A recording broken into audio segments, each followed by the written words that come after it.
Mga kababayan, pakinggan nyo to. Dahil kung papatayin niyo ako, lalabas ang buong katotohanan ng mga ginawa ninyo sa DPWH. Anong klaseng tao ang magsasabing yan kung wala siyang hawak na mabigat na ebidensya?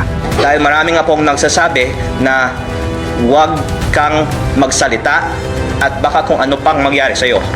Sa panahong ito ng kaguluhan sa ating bansa, may isang taong tumindig.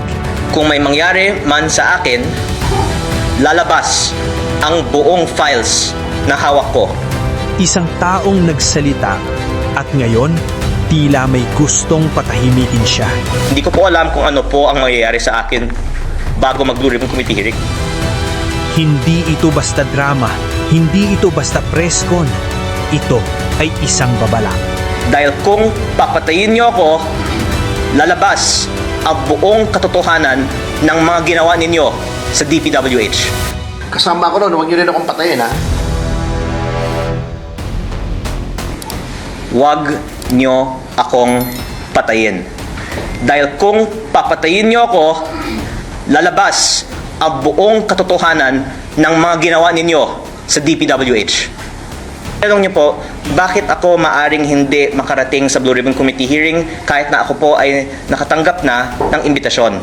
Dahil marami nga pong nagsasabi na huwag kang magsalita at baka kung ano pang mangyari sa'yo. Kaya ang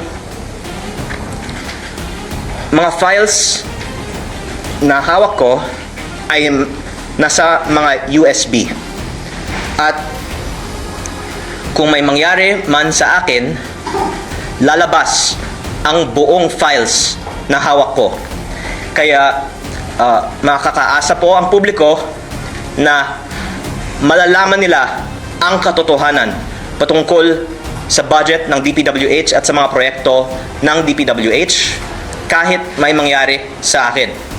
Pero kaya ko po sinabi na hindi ako sigurado na makakarating ako sa Blue Ribbon Committee hearing dahil kung babasehan ko po sa mga ipinarating na sa akin at sa aking ina, hindi ko po alam kung ano po ang mangyayari sa akin bago mag-Blue Ribbon Committee hearing. Opo, sir, hindi naman po ibig sabihin that you need to seek permission from the House leadership or the Speaker. Hindi po. Basta ako po ay may imbitasyon. Basta ako po ay hindi patahimikin, nais ko pong dumalo sa Blue Ribbon Committee hearing. As I'm speaking with you right now, the reason why Attorney Tomas told me to look at my phone is there are really threats to me right now. Dahil baka noon hindi alam ng iba ang ibang hawak ko maliban sa Cabral files. Ang lumabas na sa media ay tip of the iceberg po lamang. At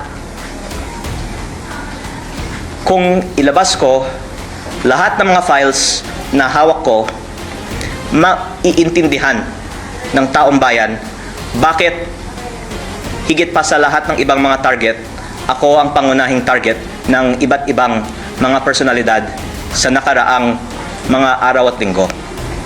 At the more na inaatake ako, the more na nakikita ng taong bayan na tila may dahilan na nais ng iba na patahimikin ako, at ako naman po ay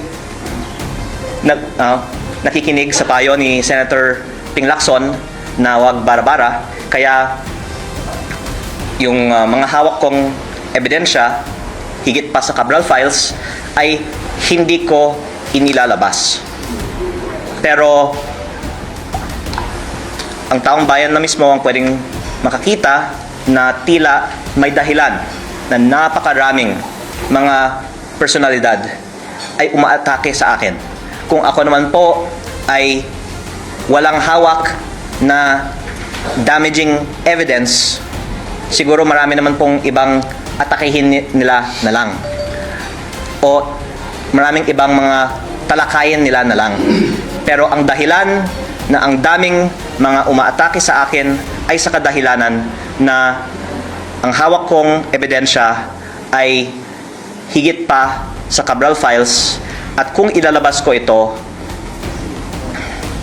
malaki ang magiging consequences nito para sa ating bansa, at dahil sila po ay nagmamonitor sa ating press con ngayon, ako po ay sumusunod sa payo ni Senator Ping Lacson na wag bara-bara. Basta wag nyo akong patayin. Dahil kung papatayin nyo ako, lalabas ang buong katotohanan ng mga ginawa ninyo sa DPWH.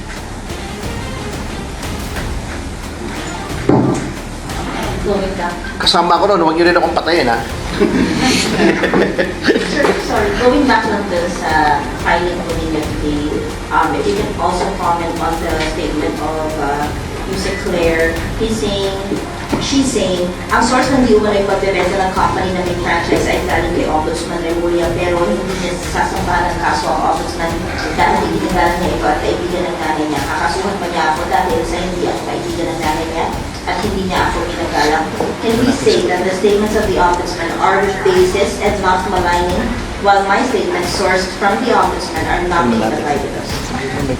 I think my words speak for itself. Iginagalang ko po si Ombudsman Boying Remulla at si DOE Secretary Sharon Garin, at totoo po na sila po ay mga kaibigan ng aking ina. That's why you're not filing cases against Well, It's mas komplikado doon. Sumagot na lang si Yusek Claire Castro sa korte. Okay. Sir, you also said that... Pero pwede ko pong bigyan ng pagkakataon kay Atty. Topacio na linawin din sa publiko bakit mananalo tayo sa kasong ito at si Yusek Claire Castro ay magbabayad ng damages sa kasong ito, at kung gugustuhin Explain ko na kanina. sana na sampahan siya ng criminal case, si Yusek Claire Castro ay makukulong. Pero dahil ayaw ko siyang masaktan, hindi ko siya sinampahan ngayong araw ng criminal case pa. Pero, attorney, nothing more you wanna add? Wala na. Kasi, ano lang, well, as I already explained, medyo komplikado yung dynamics, eh. But let it be known na this is not the last. This is maybe the first, but this is not the last. Kung meron pa kami nakikita against any other person, then a-advisean po namin ang aming kliyente kung anong dapat gawin. But ito lang just to vindicate, this is more of vindication.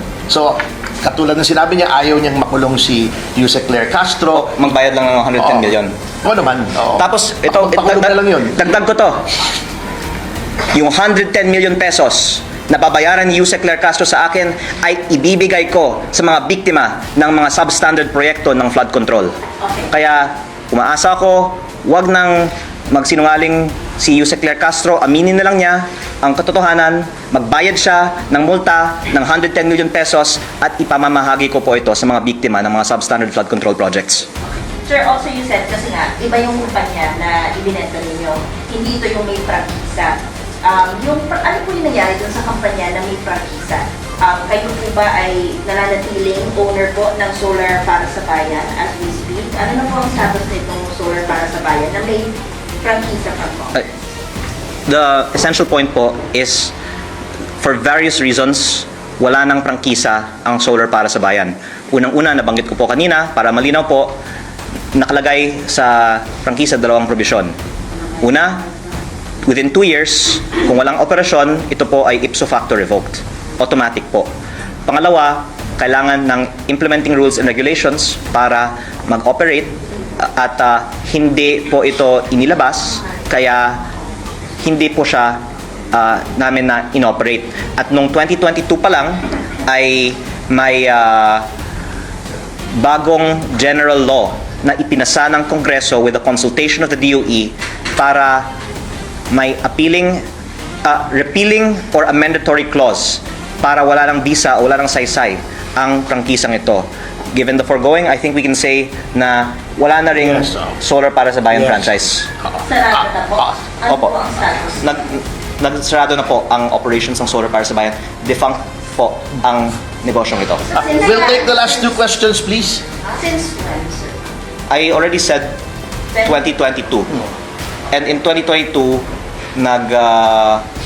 labas din kasi ng bagong law with a repealing and a mandatory provision that refers specifically to legislative franchises on the same topic. Microgrids. Kaya wala nang bisa at wala nang saysay ang kumpanyang ito at wala naman din nag-bring up ng isyong ito maliban sa nung nabanggit ko yung Cabral Files. And you remain the owner of Solar Philippines? Yes, I own Solar Philippines Power Project Holdings Inc. Sa dami pong mga pangalan ng mga kumpanya, yung mother company ko po para sa aking shares sa SPNEC ay Solar Philippines and I own Solar Philippines. Holding yun eh, oo. Kasi sir, ang sinasabi ng DOE, Solar Philippines yung hindi nakadeliver sa commitments nito. What can you say about that? Yung Na 2% kumpanya yung kumpanyang binenta ko po kasi sa Meralco ay pangalang Solar Philippines New Energy Corporation din. Puro Solar Philippines po kasi ang mga pangalan ng aking mga kumpanya eh. At I really think na medyo na over na yung media coverage on this thing kasi para sa kaalaman ng lahat, maraming mga kumpanya naman na may mga permit, hindi na itutuloy yung mga proyekto at hindi naman nagiging subject ng mga presscon ang mga cancellation ng mga contracts na ito at I really just want to make the media focus on what is in the real public interest. Can we get a categorical answer if... Categorical na nga yun. Next question na tayo. Next question na please. We only have 2 more questions. Kung na-deliver po yung... Oh yeah, yes. Kasi ang sabi parang 2% Okay. nung commitment. Okay. Well, let me first preface by saying iginagalang ko si DOE Secretary Sharon Garin at siya po ay kaibigan ng aking ina. Ang aking pahayag ay general at ang aking pahayag po ay ito. Ang SP New Energy Corporation, ang kumpanyang binenta ko sa Meralco ay may proyekto sa Nueva Ecija. Yun po ang dahilan na binili ang kumpanya ko ng Meralco na may mahigit 3,000 hectares. By the way, taking a step back lang, sa tingin ko kaya naisip nila na binenta ko ang prangkisa kasi nagtaka ang iba bakit nagbayad ang Meralco ng ganitong kalaking halaga. Dahil may mahigit 3,000 hectares. Pinapaliwanag ko lang kasi ito po talaga ang psychology ng iba. Pero lilinawin ko lang na ang kumpanyang binenta ko sa Meralco ay walang prangkisa at walang kinalaman sa prangkisa. Pero you're asking, totoo ba yung 2%? Hindi po. How much did you... Okay, ganito po. Ang kumpanya na binenta ko sa Meralco ay may proyekto sa Nueva Ecija na 3,500 megawatts. Ito po ay nag-groundbreak ni Pangulong BBM in November 2024 at ako po ay nagpapasalamat sa suporta ng administrasyon para sa proyektong ito. Kaya ako po hindi nais na banggain ang mga pahayag ng iba dahil nagpapasalamat naman din po tayo na tumulong nga sila sa mga inisyatibong ito at ang sinasabi ko nga ay dahil, ganito lang po, dahil sa mga magandang polisiya ng administrasyon, pumasok ang pinakamalaking foreign investment sa buong bansa sa taong 2025 sa kumpanyang ito. Pinondohan ito ng mga pinakamalalaking bangko sa ating bansa at ang Meralco po ang nagpapatakbo ng kumpanyang ito. Ang aking kumpanyang itinatag na binenta sa kanila na may ongoing na proyekto na 3,500 megawatts. Hindi po yung 2% na inyong binabanggit. May I just add that the sale... excuse me. Nasa Philippine Stock Exchange website po. Meralco. May I just add that the sale passed muster both from the Philippine Stock Exchange, kasi listed yan, di ba? And the Securities and Exchange Commission. Pero magandang sagot na lang is lahat po nito ay nasa website. Kaya sa website na lang po. Diretsahan niyan sinabi, may hawak siyang USB files. Hindi lang Cabral files, mas marami pa. May banta sa kanya at maging sa kanyang ina. At hindi siya sigurado kung makakarating pa siya sa Blue Ribbon Committee. Mga kababayan, Kapag ang isang tao ay natatakot magsalita pero mas takot manahimik, yan ang senyales na may malaking anomalyang tinatamaan. Isipin niyo to ha, kung wala siyang alam, bakit siya ang tinatarget? Kung imbento lang lahat, bakit may gustong manahimik siya? Kung mahina ang ebidensya, bakit parang nanginginig ang mga tinatamaan? Ang sinasabi niya malinaw. Ang nakikita ng publiko ay tip of the iceberg pa lang. Kapag lumabas lahat ng files, malaki ang magiging epekto sa bansa. Kaya dahan-dahan siya, maingat, hindi bara-bara. Hindi dahil duwag siya, kundi dahil responsable siya sa katotohanan. Mga kababayan, ilang beses na ba tayong niloko? Flood control na gumuho. Proyektong bilyon ang halaga pero substandard. Pera ng bayan na pupunta sa iilan. At ngayon, may isang taong nagsasabing, alam ko kung paano nangyari yan. Natural lang na may gustong patahimikin siya. Ang pinakamabigat na linya dito ay ito. Kung papatayin niyo ako, lalabas ang buong katotohanan. Hindi yan linya ng sinungaling. Linya yan ng taong handang isakripisyo ang sarili para sa bayan. Hindi natin sinasabing paniwalaan agad lahat, pero wag din nating baliwalain. Dahil sa kasaysayan ng Pilipinas, ang mga unang pinapatahimik, sila ang kadalasang tama. Kung may nangyayari mang anomalya sa bansa ngayon at may isang taong handang ilantad ito, mga kababayan, ang dapat nating protektahan ay ang katotohanan, hindi ang katahimikan. Bantayan natin ito, makinig tayo, dahil kapag nawala ang boses niya, baka huli na para sa lahat.